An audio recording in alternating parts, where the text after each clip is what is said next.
Hello!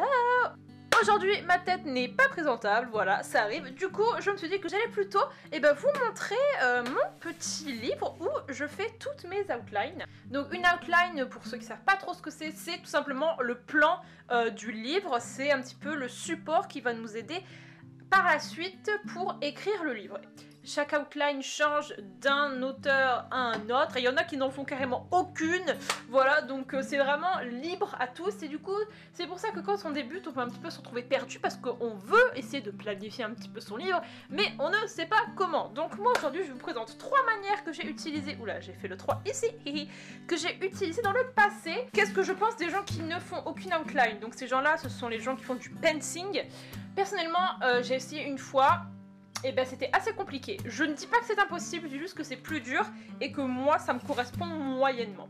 Alors la première manière de faire son outline, c'est ce que j'ai fait pour ma deuxième histoire. Donc j'ai fait un emploi du temps. Alors donc là par exemple c'était le tome 2 qui se tenait sur une période de temps assez limitée. Le tome 2 tenait sur à peu près 2 semaines, quelque chose comme ça. Des fois, moi je sais que je fais un petit peu n'importe quoi avec le temps et je me retrouve des fois à dire que ça fait 2 mois qui sont passés alors qu'en fait pas du tout. Donc le mois ça me permettait de garder un petit peu la notion du temps dans mon histoire. Et donc je remplissais chaque jour qu'est-ce que mon personnage principal il va faire et tout ça. Pour ma première histoire, donc j'avais fait ça version 1 mois et demi. Donc voilà, là j'avais donné beaucoup moins de détails, j'avais juste un petit peu introduit chaque jour avec la scène que je voulais faire dans la journée. Et donc hop, ça tenait sur 1 mois et demi, donc c'était beaucoup de boulot, mais au moins je savais ce que il devait se passer chaque jour. Et puis aussi j'avais la notion du temps, parce que ça c'est très important. Les points forts de cette méthode là, c'est quoi? C'est que clairement on est conscient du temps qui passe et on voit si jamais les choses ne fonctionnent pas. Par exemple, on voudrait que la scène se passe le soir, sauf que on a commencé la scène précédente, c'était le matin. Enfin, vous voyez, des fois, on veut que ce soit un certain moment de la journée et on essaie un petit peu de bidouiller les scènes pour pas trop qu'on remarque qu'on a zappé toute l'après-midi. Donc bon, là, ça permet d'être au clair et de savoir où on est dans le temps. Et du coup, que notre histoire se tienne.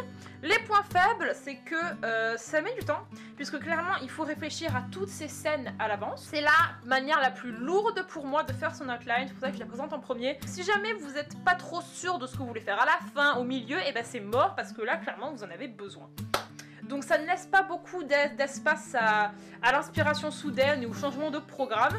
Mais voilà, moi il se trouve que ces histoires-là, de toute façon, elles étaient tellement claires dans ma tête qu'il n'y avait pas moyen que quelque chose ne change. Un autre exemple pour le 3e tome de la trilogie de Destinée. Donc là c'était sur 1 mois et 1 semaine. Vous voyez par exemple ça c'est quand on veut dire 1 semaine plus tard. Et ben voilà, là je le vois et du coup dans ma tête c'est clair. Deuxième manière de faire son outline, ce que j'appelle faire une timeline. Donc en clair, on ne va pas préciser les heures de la journée et les jours où les scènes se passent, on va juste écrire les scènes dans l'ordre et ça peut être plus ou moins précis.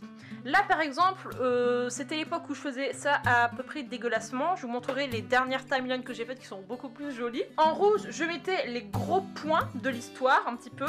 À chaque fois, ça me donnait la direction et en noir, les petites scènes pour arriver à ces gros points importants. Et la manière reine de faire ce timeline, c'est d'utiliser la méthode de Kate Tastic. Donc Booktubeuse, sûrement vous la connaissez et clairement c'est la reine pour faire des timelines qui sont impressionnantes. L'idée, je sais pas si elle l'a inventée elle-même ou si jamais elle l'a trouvée quelque part.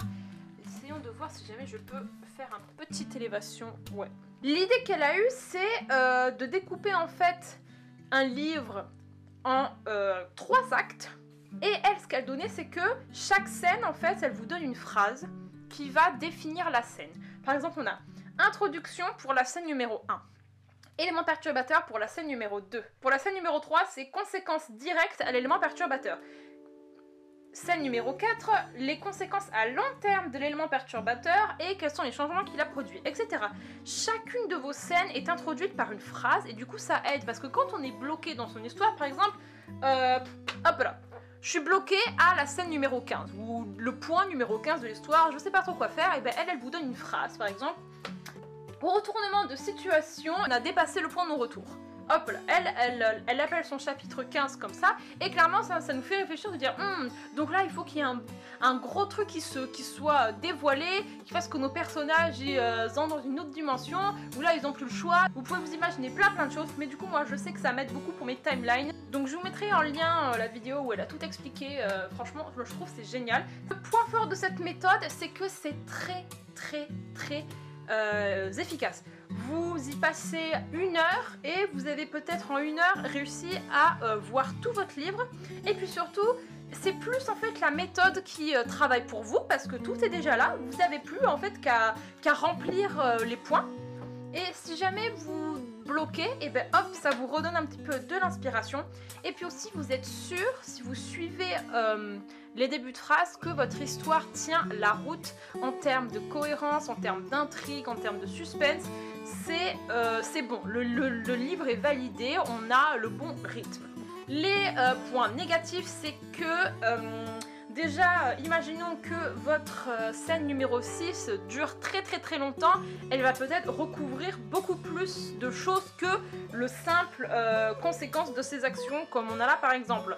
Donc c'est la méthode de Outline qui met le plus d'obstacles à votre créativité, à votre libre arbitre, parce que là on est vraiment muselé par ces numéros et par ces cadres là.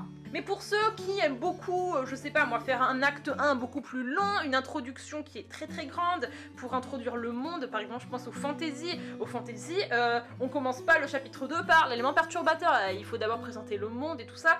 Et par exemple, moi je sais que je suis une écrivaine qui passe très vite la fin. Moi, la plupart de mes livres, en 20 pages, on passe de c'est mort à tout le monde vit heureux et a beaucoup d'enfants quoi. Cette méthode-là, il faut l'adapter à son processus. Moi, je sais que j'ai souvent des scènes dans la tête, mais qui sont réparties à peu près aléatoirement dans le livre. Donc je vais avoir des scènes qui sont plus vers la fin, plus vers le milieu, et il va falloir que je comble à l'intérieur. Et du coup, c'est un petit peu flou. Et quand c'est très flou comme ça, j'utilise la troisième méthode qui est petit papier. Alors, pour le public imaginaire, j'ai fait ça. J'avais que les scènes dans ma tête et je n'avais aucune idée de l'ordre dans lequel ces scènes allaient se passer. Et surtout, je voulais un petit peu voir la cohérence dans le livre. Donc ce que j'ai fait, c'est que j'ai découpé des petits papiers et j'ai écrit en fait une vingtaine de scènes que je voyais dans ma tête. Je les ai tous écrits et après, je les ai placés dans l'ordre où je voulais qu'ils se passent. Et du coup, à force de les mettre dans l'ordre, eh ben j'avais des fois, je trouvais des scènes, je me disais ah tiens, ces scènes-là, elles peuvent s'enchaîner. Ou des fois, j'avais un énorme blanc entre deux scènes, je me disais bon, il faut que je complète un petit peu.